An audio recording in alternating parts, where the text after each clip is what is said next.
Okay, now this video is going to be a little more recent topic, much more recent topic.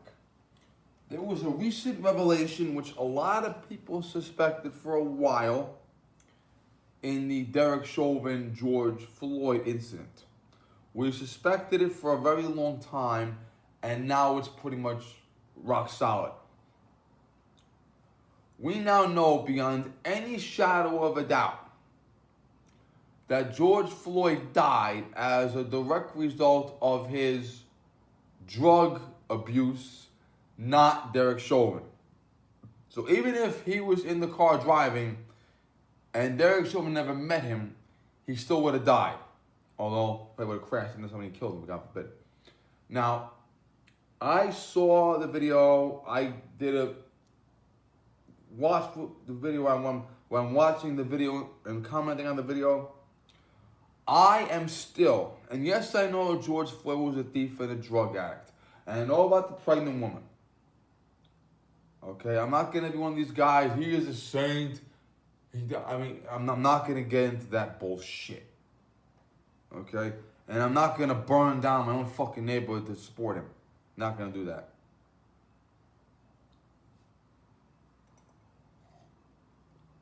But I still cringe at that video. I still do. Now, most police departments in the country tell their officers, do not grab the neck. Grabbing the neck and shooting somebody is deadly force. And unless your life is in imminent danger, do not do it. That stems from a 1990-something incident where a New York City police officer choked the guy out and the guy died. I don't know a lot of details about that, but that's what happened.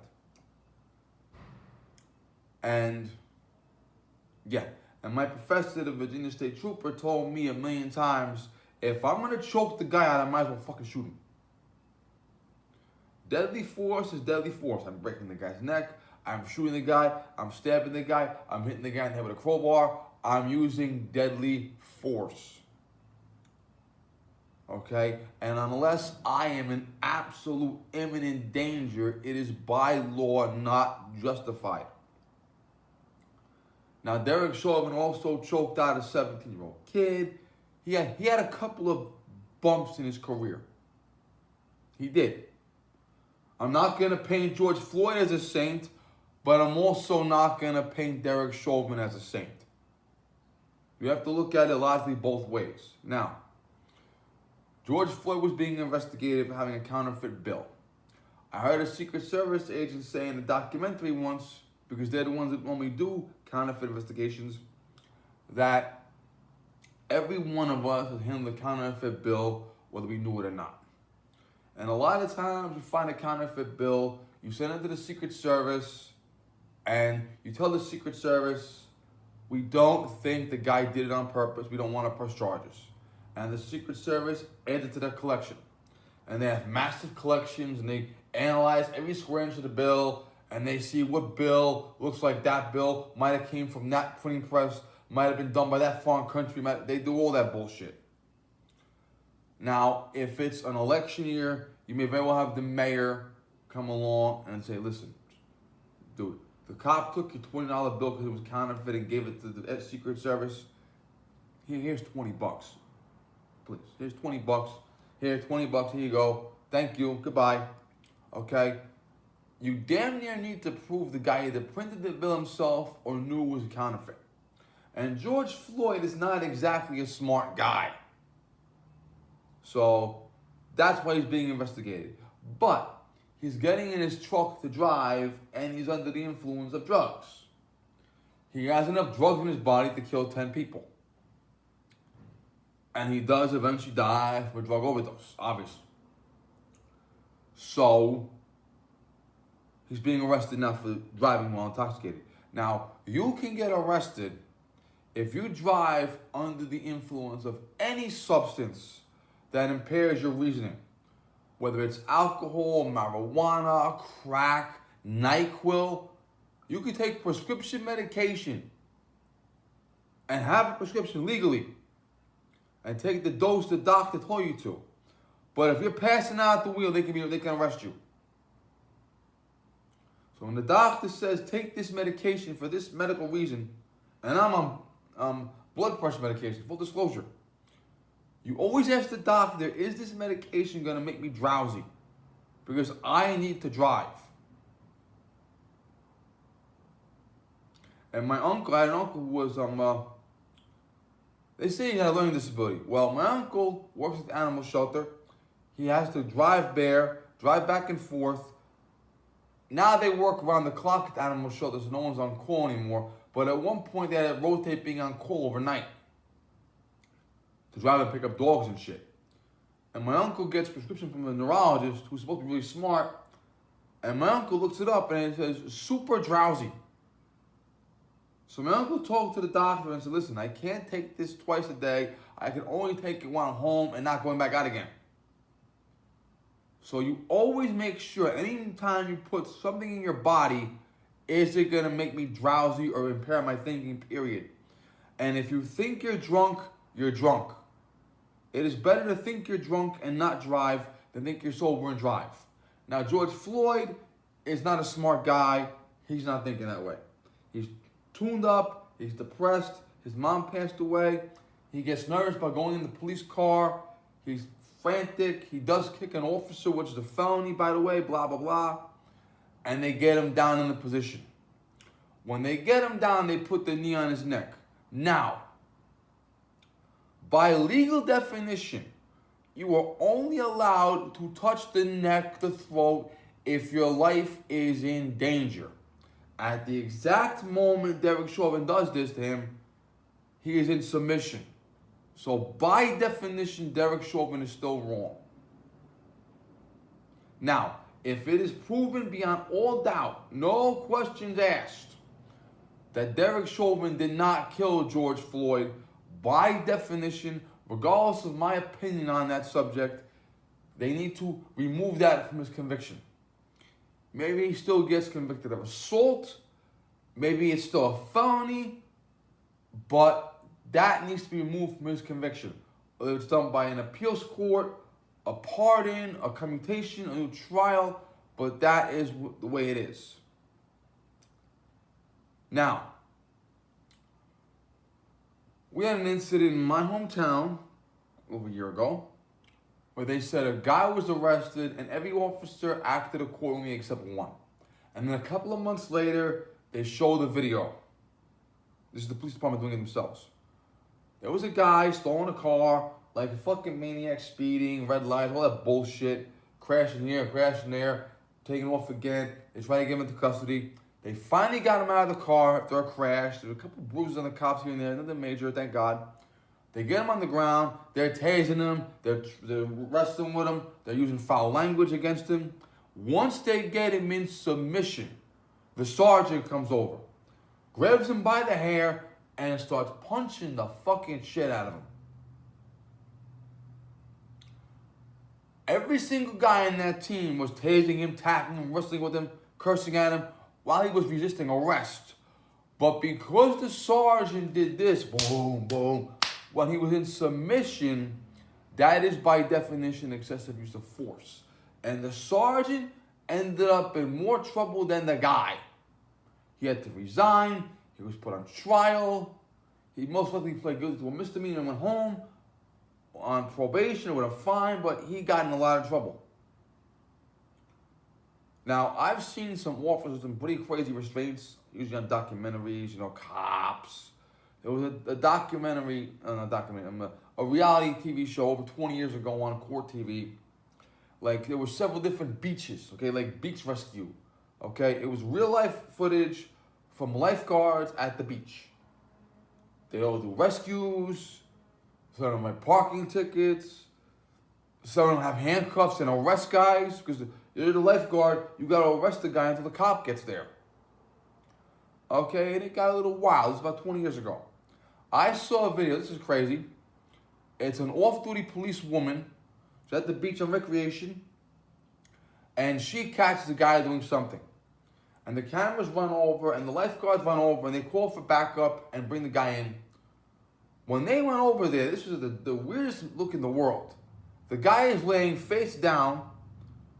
This female officer is in a bathing suit, and she has her bare foot on his back. And you think if you're walking by, like, she's gonna walk on him right there. You think she's gonna walk on him. That's exactly what it looked like. She got her shoes and socks off. She got one foot on his back. You think she's getting ready to walk on him. But she was restraining him. She had her foot on his back, not on his neck. And foot on the back most likely won't kill you. Even if it's on your spine or in the middle of your shoulder blades, it'll just pin you to the ground. So at the exact same moment this fucking guy dies, Derek Chauvin has his knee on his neck. And there's black people watching it, and they're videotaping it. And he doesn't look nervous. I'm like, dude, you're a white cop with a black suspect with your knee on his neck, and there are black citizens that are filming it. Okay, what am I doomed to think, and what is the news media gonna do with this shit? And that's what happened. The rioting was nationwide. It was worse than LA. It was horrible. And it all stemmed from that video. So I don't think Derek Chauvin is 100% innocent. And I don't think he should be pardoned 100%. I think the murder conviction should be removed. I think some things should be pled down greatly, and maybe he has time served already and he should just go home.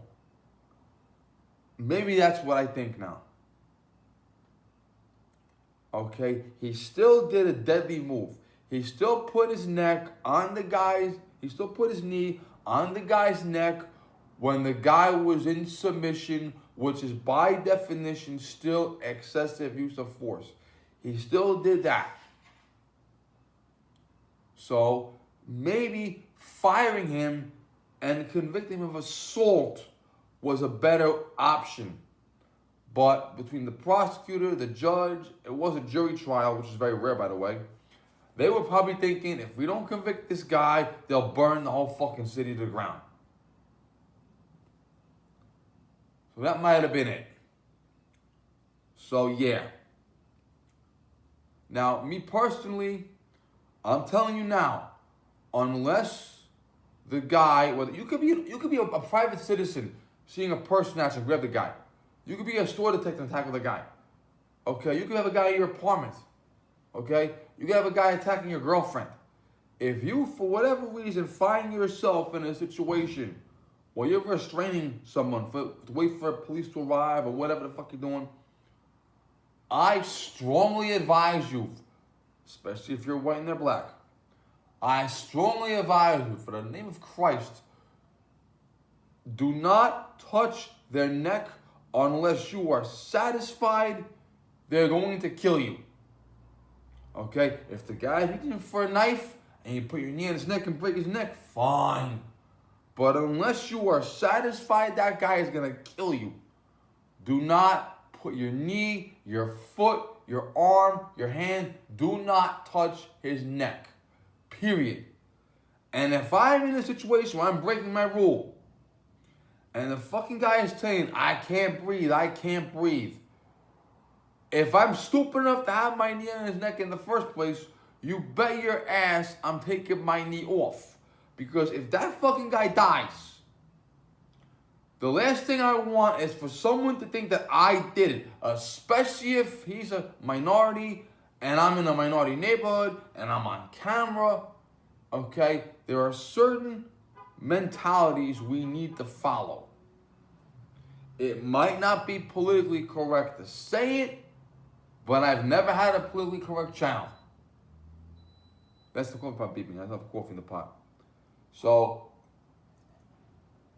just take your fucking knee off his neck. Put your knee on his back. Kneel on his back with both knees. Stand on his back. Okay?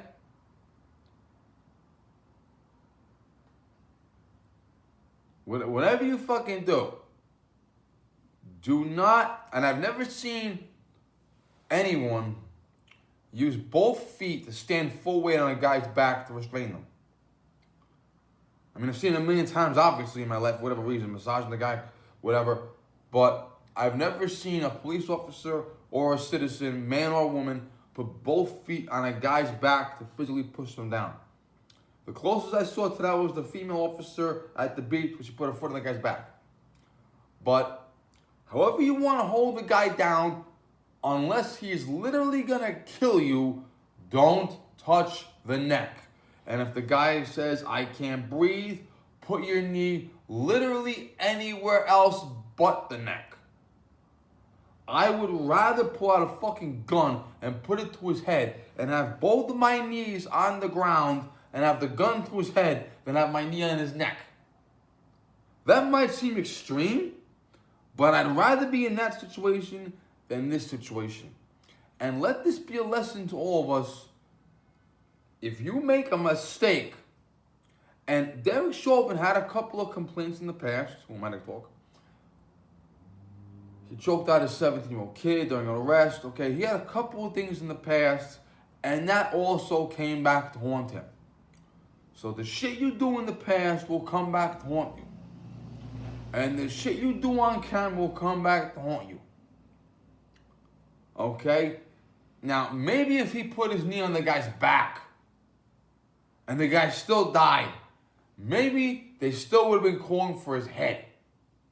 But it would have been a lot harder for him to end up in this situation. So, keep that under advisement. And truth be told, if you're a private citizen, you shouldn't be restraining the guy unless the guy's going to kill you. You as it's a private citizen, you just get on your phone and call 911 unless the guy is literally going to kill you. Fair warning. All right, thank you.